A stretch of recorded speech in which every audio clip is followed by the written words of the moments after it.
সহজ সরল চিটিং বাজদের মনটা গরম, কেউ বলে না ভাই ন্যায্য কথা বলার মতো একটা মানুষ চাই।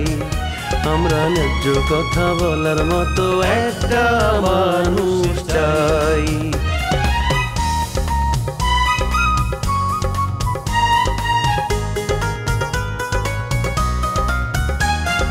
সৎ মানুষের ভাঙ্গা বাড়ি, ধান্দা বাজরা নেয় যে গাড়ি, কেমন নিয়ম ভাই উচিত কথা বলার মতো একটা মানুষ নাই।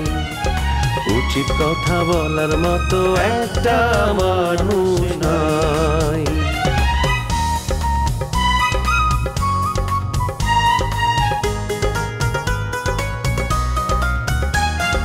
চোরের মায়ের বড় গলা, মিথ্যা দিয়ে সত্য বলা, ভদ্রলোকের ভাই এক সমাজেই বাস করে ভাই চিটার এন্ড জেন্টলম্যান।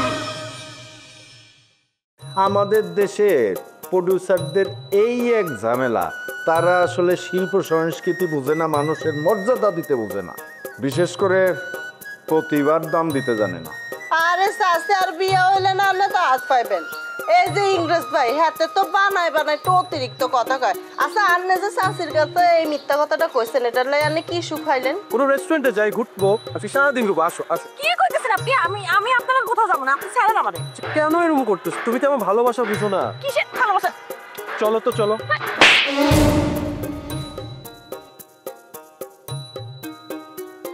কার লগে কি কথা কস? আমার সম্বন্ধে আন্দাজ আছে? চিনোস আমারে? তুই আমার চিনাস?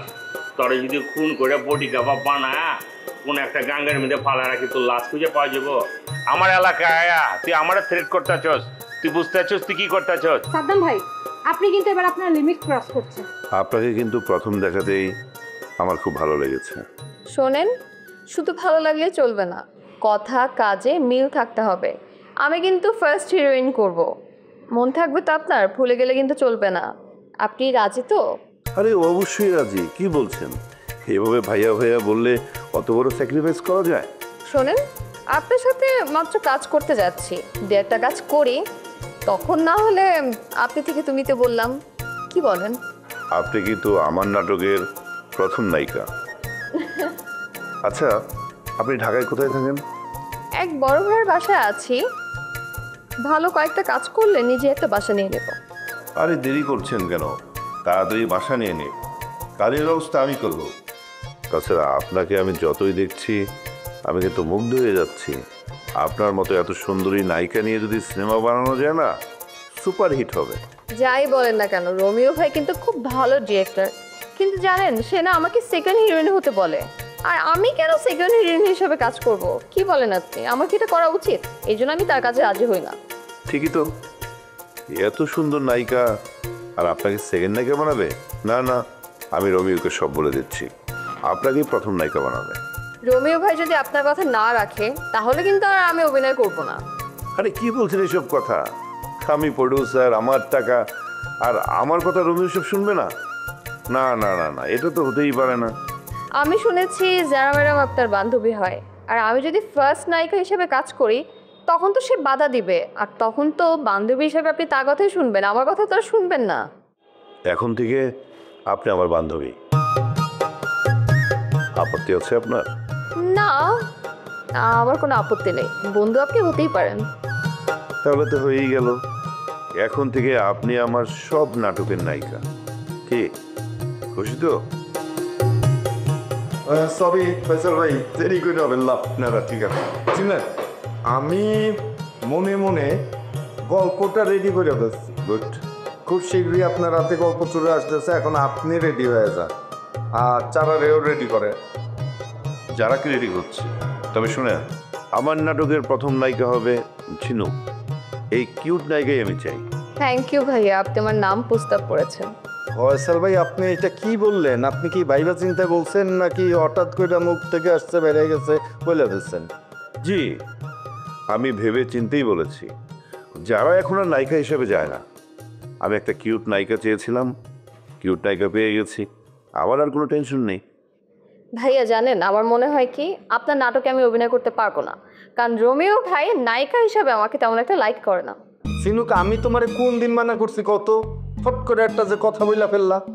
তোমারে নিয়ে যদি প্রডিউসার রিস্ক নেয় তাতে আমার আপত্তি থাকবে কেন? আচ্ছা, আমি ঝিনুককে নিয়ে কাজ করব, কিন্তু যারারে কিন্তু ম্যানেজ করবেন আপনি। শুনুন রবিও স্যার, যারাকে নিয়ে আপনি একদম টেনশন করবেন না, ওকে ম্যানেজ করার দায়িত্ব আমার। ভাই আমার মনে হয় কি রোমিও ভাইয়া নায়িকা হিসেবে আমাকে চাচ্ছে না, এর থেকে ভালো আমি বাড়ি চলে যাই। ঝিনুক, আহার নাকামি করো না। ফয়সাল ভাই যে তোমার প্রেমে পড়ে গেছে সেটা আমি ঠিকই বুঝতে পারছি। আচ্ছা, এত অল্প সময় তুমি কি জাদু করলা আমি তো বুঝলাম না। আপনার বোঝার দরকার নেই, নায়িকা হিসাবে ওনাকে আমি চাই, এটাই কিন্তু আমার শেষ কথা। আমি কি না করছি? আমি তো না করি নাই, আমি তো রাজি। এই চলো, উঠো উঠো উঠো। হ্যাঁ যাচ্ছি। আরেকটা কথা ভাইয়া, আমি জানি না আপনার কাজ করা হবে কিনা, কারণ আমার সব ইচ্ছা পূর্ণ হয় না। এবার কিন্তু পূর্ণ। আচ্ছা হইলে হবে, আরে উঠো না, আসলে যাচ্ছি তো। ফয়সাল ভাই আসি তাইলে। ভালো ওকে বাই। হ্যাঁ বাই। আরে তো সত্যি মেয়েটাকে দেখে না অনেক ভালো লেগেছে, ওকেই আমি লাইক করবো। হই হই হই রঙ্গিলা রঙ্গিলা রে, ঝিম ঝিম বরসায় মন্দিলা রে, আমি যে কি করি। আমি অন ছটে আছি, কথা কইতে পারবো না, পরে ফোন দাও। এই তুমি কিসের শটে আসছো? হ্যাঁ, তোমার নাটক আছে কোনো? বারবার ফোন দিলেই বলো শটে আসি শটে আসি। ফোন কাটার ধান্দা না? কি পাইছো তুমি? এবার যদি ফোন কাটো তোমার খবর আছে। তুমি এতবার ফোন করতেছো কে? কাজের মধ্যে এতবার ফোন আসলে কাজ করা যায়? কাজলা, এত যে কাজ করো, বাড়িতে টাকা পাই না কেন? হ্যাঁ, আমার হাত একদম খালি, 20,000 টাকা পাঠাও। আরে বাবারে, প্রত্যেক দিন ভোর 6টায় কল টাইম, শুটিং শেষ হয় রাত 3টায়। আমি কখন ব্যাংকে যাবো, কখন টাকা উঠামু, কখন পাঠামু, সম্ভব? চাপাবাজির আর জায়গা পায় না, রাতে 1টা পর্যন্ত কাজ করি, ব্যাংকে যাইতে পারি না। এই ফাউল, তুমি ঢাকায় কি করো সব আমার জানা আছে, সব খবর আমি জানি। ঘন্টায় ঘন্টায় আমি আমার বোনরে মারে বাসায় ফোন দিই। তুমি যে এখানে বসে থাকো, ফুটানি করে খাও, পায়ের উপর পাতেল, এগুলো খবর আমার কাছে আছে। সব খবর যদি তুমি জানোই তাহলে আমার ফোন দাও কে? তুমি চিন্তা মুক্ত থাকো, তারা তোমার খবর দিতেছে, আমি ভালো আছি, বাস, নো টেনশন, গো স্লিপ। তোমার নিয়ে আমার কোনো চিন্তা নাই, আমার চিন্তা অন্যটা। আমারে নিয়ে চিন্তা না করলে কারে নিয়ে চিন্তা করো? নতুন কোনো নাগর পাইছো নাকি? তাইলে অসুবিধা কি? তোমার কোনো সমস্যা আছে? তুমি যদি বান্ধবী নিয়ে হানিমুন করতে পারো, তা আমিও না হয় টুকটাক কিছু করলাম। আমার বন্ধু থাকলে অসুবিধা কি? তোমার যদি কোনো বন্ধু থাকে, কোনো নাগর থাকে, তাহলে আমি নাই, আমারে ভুলে যাও। চরিত্রহীন কোনো মহিলার সাথে আমি সংসার করতে পারবো না। এই বেটা, তুমি আমার সাথে কিসের সংসার করো? হ্যাঁ, তুমি যে পারুলরে নিয়ে ঘুরে বেড়াইতাছো, সেটা কি মনে করছো আমি জানি না? আমার কাছে সব খবর আছে। ফালতু কথা কইবা না। পারুল আমারে হন পাত্তা দেয় না, সে হন প্রেম করে রোমিওর লাগে, সে রোমিওরে বিয়ে করবো। আমার এখন বুকটা হাহাকার করতেছে, কলিজা ফাটিয়ে যেতেছে, কিডনির মধ্যে টান টান লাগতেছে। খুব ভালো হয়েছে, পারুল যে তোমার কপালে লাথি মেরে ফালাই দিয়ে যাবো এটা আমি আগেই জানতাম। এই বদমাইশ বেটা, তো শরম করে না নিজের বউ ফালাই দিয়ে অন্য বেডির প্রশংসা করস? আমি একজন সেলিব্রিটি, আমার একাধিক প্রেম থাকতেই পারে, এটা স্বাভাবিক। সেলিব্রিটির একাধিক প্রেম কোনো সমস্যা নাই, কিন্তু সেলিব্রিটির বউ কিন্তু একাধিক প্রেম করতে পারে। আমিও শুরু করতেছি। কবিতা, আমার মাথা গরম করাইবা না। কোন শালা আমার বউর দিকে নজর দেয়, ওর চোখে জুতা মেরে আমি চোখ থাকলে করে ভালামু। আর শোনো, আমার যে প্রেমিক, সে তোমার থেকে তো বয়সে কমই, আমার থেকেও বয়সে কম, আর সেই হ্যান্ডসাম। তুমি যে বুইড়া, তুমি তার সাথে পারবা না, তোমার মাইরা কাইত করে ফেলাইবো। অসভ্য মহিলা কোথাকার, আমি আইতেছি, তোরে এত না করে এক লগে মারু। আসো চান্দু, গ্রামে আসো, দেখি তোমার কত বল গায়ে। রাখলাম।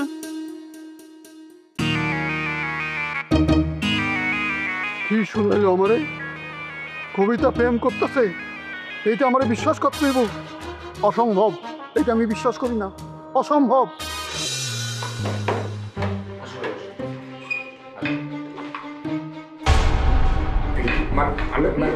আমি তো রান্না করেছি। রান্না করেছিলাম, রান্নাঘরে জামা দিয়ে কি মেয়েদের সাথে থাকতে পারো? হ্যাঁ, আমার এই ধরনের স্বভাব নাই, তুমি জানো আমি যদি টাঙ্কি নাই মারো তাহলে এতক্ষণ আমার কলিং বেল দেওয়া হইব কেন? হ্যাঁ, তুমি একটু বসো, আমি আসতেছি।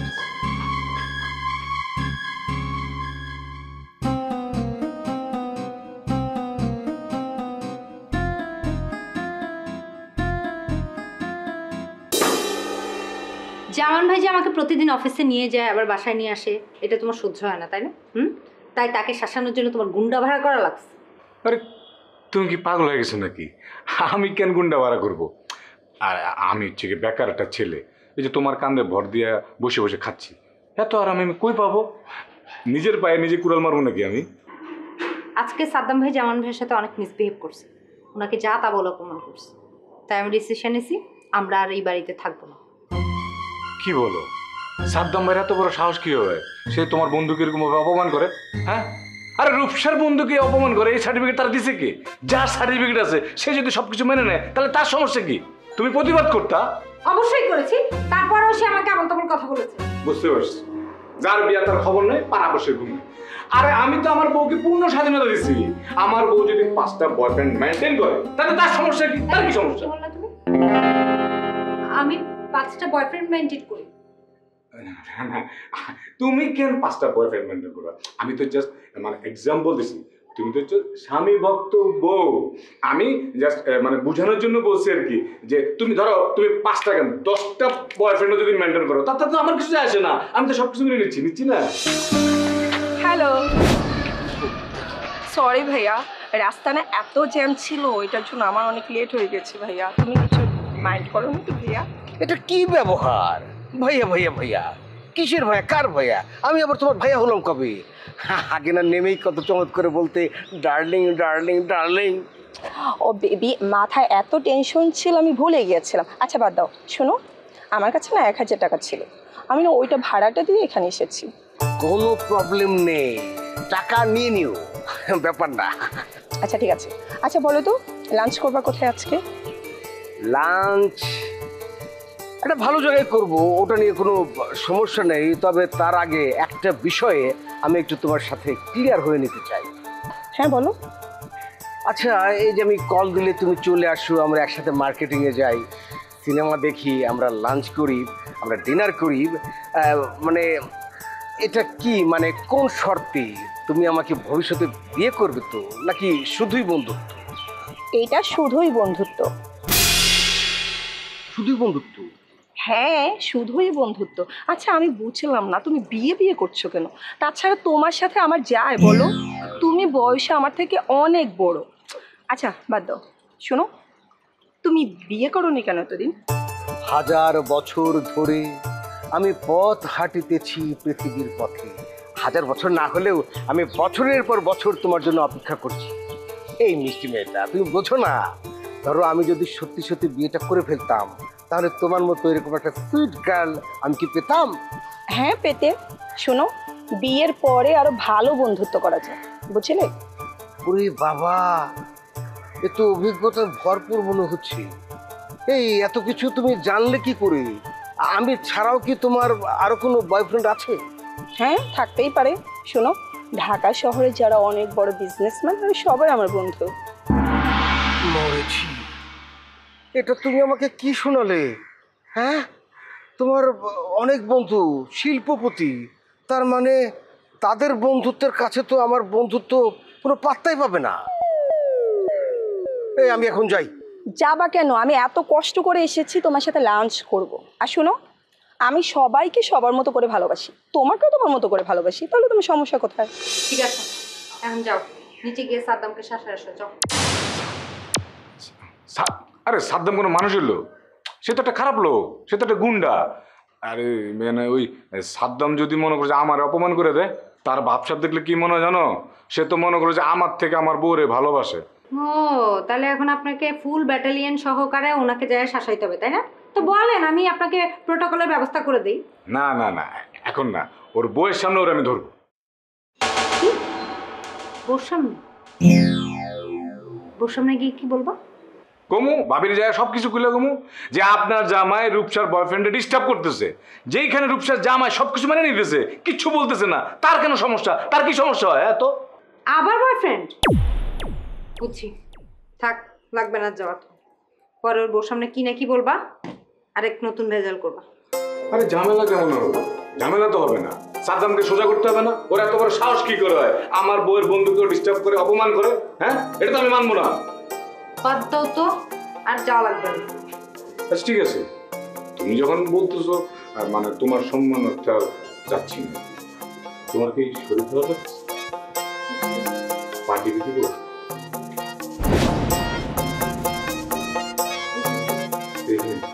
ভালো লাগছে? কি রান্না করছো? ওই যে তোমার পছন্দের মুরগি মশলা বানাচ্ছি। খাসি না।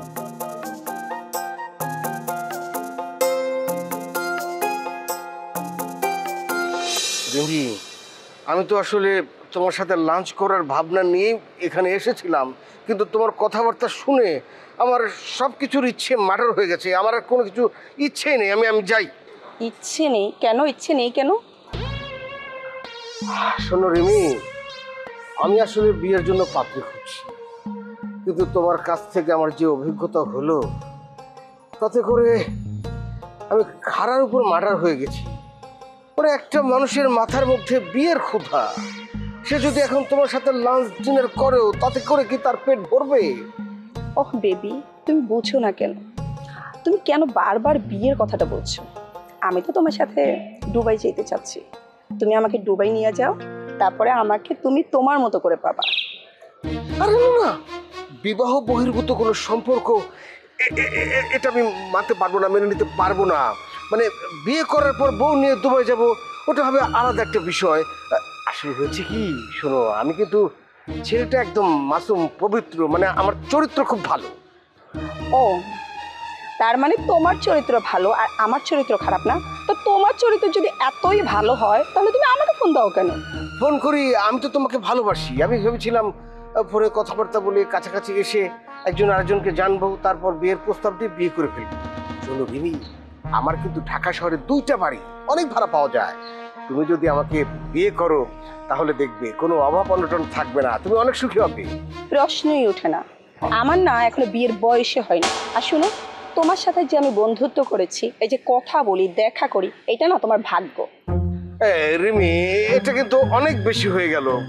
ভাগ্য বলতে তুমি কিন্তু মানে তোমার এই কথা আমি ভীষণ মাইন্ড করেছি। আমি যে কষ্ট পাচ্ছি এটা কি তুমি বুঝতে পারছো? কষ্ট তো পাবে, হুট করে প্রেমে পড়লে না কষ্ট পায়। শোনো, তোমার সাথে কথা বলতে না আমার এখন ভালো লাগছে না। তুমি না এই ঋণের মূল্যটা তুমি বুঝো নি। তুমি একটা কাজ করো তো, তুমি আমাকে 2000 টাকা দাও, আমি চলে যাচ্ছি। আহা, তুমি এত উত্তেজিত হচ্ছ কেন? হবে 2000? আরে টাকা কি আমার কাছে কোনো ব্যাপার নাকি? 10,000 তো ব্যাপার না। চলো এক কাজ করি, চলো আমরা দুবাইয়ের টিকিটের ব্যাপারে আজকের কথা বলে আসি। হ্যাঁ, লাঞ্চ ডিনার সব হবে। ঠিক আছে, আমি তো সেইটাই বলছি। দুবাই গেলে তো তুমি আমাকে তোমার মতো করে পাবা, তাহলে বিয়ে করার দরকার কি বলো? এটা ঠিক, এটা তুমি ঠিক। চলো।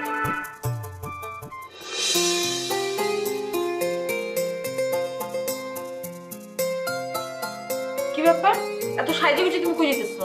প্রেম করবার যেতেছি। প্রেম করতে মানে? তুমি কার সাথে প্রেম করতে যাচ্ছ?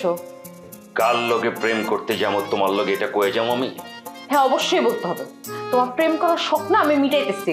ভালো করে আমার একটু সাজবার দাও, আমার কাগজ বাইর করো, নাগরাজতা বাইর করো, তারপরে তোমার লগে একটু কথা কয়ে আমি বিদায় লব। আমার কাম আছে। তোমার কি কাজ আছে সেটাই তো আমি জানতে চাই, সেটাই তো আমি বুঝতে চাই। আমি তো বুঝতে পারতেছি না যে তোমার হয়েছেটা কি। ইদানিং কিন্তু তোমার চালচলন আমার একদম ভালো লাগতেছে না। তুমি দেখতেছ না কি হয়েছে? আমি সাস্তা চাই। আবার বলতেছি, কই যেতেছো তুমি?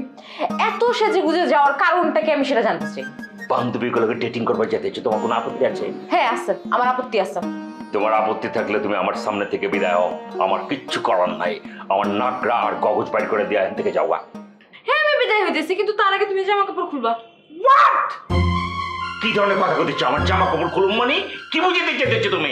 আমি তোমাকে জামা কাপড় খুলতে বলছি, তুমি জামা কাপড় চেঞ্জ করবা। দরকার হলে তুমি যেমনি বলছো এমনি তুমি বাইরে যাবা, কিন্তু এইভাবে তুমি বের হইতে পারবা না। তোমার কোথাও যাইতে হবে না, তুমি ঘরেই থাকবে, এটা আমার নির্দেশ।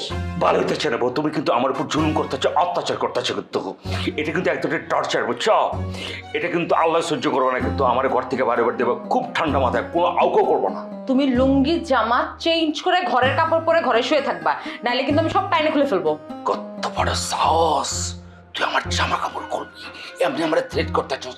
দেই তোর সাহস কত বড় পাল্লা আছে। দেখো, তোমাকে লাস্ট বারের মতো বলতেছি, আমাকে রাগায়ও না কিন্তু। আমি রাগলে কিন্তু আসলেই তোমার জামা কাপড় টাইনে খুলে ফেলবো, এমনকি তোমার গায়েও হাত দিতে পারি। এটা কি মগের মুলুক নাকি? স্বামীর তুমি থ্রেট দিতেছ? আবার কইতেছো গায়ে হাত তুলবা, এই ধরনের টর্চার টাইপের কথা কইতেছো তুমি, এটা কিন্তু খুবই খারাপ হইতেছে। কিন্তু তুমি জানো না তুমি কারে কি কইতেছো।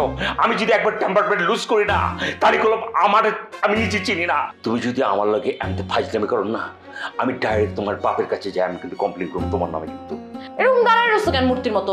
যাও দেখি তোমার কত সাহস, আব্বাকে গিয়ে বলো। যাও প্লিজ, একটা শিক্ষিত মানুষকে অপমান করার কোনো রাইট তোমার নাই।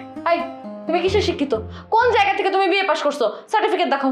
মূর্খস্থ মহিলাগুলো কথা বলতে আমার ইচ্ছা করতেছে না। খালি লেখাপড়া সার্টিফিকেট থাকলে শিক্ষিত হন যায় না, স্বশিক্ষিত ভিতর থেকে আহে। অনেক পড়ালেখা করছি জীবনে। একদম লেকচার মারবি না, চুপচাপ জামা কাপড় চেঞ্জ করে ঘরের মধ্যে শুয়ে থাক, নাহলে কিন্তু এখন আমি টাইনা খুলে ফেলবো সব।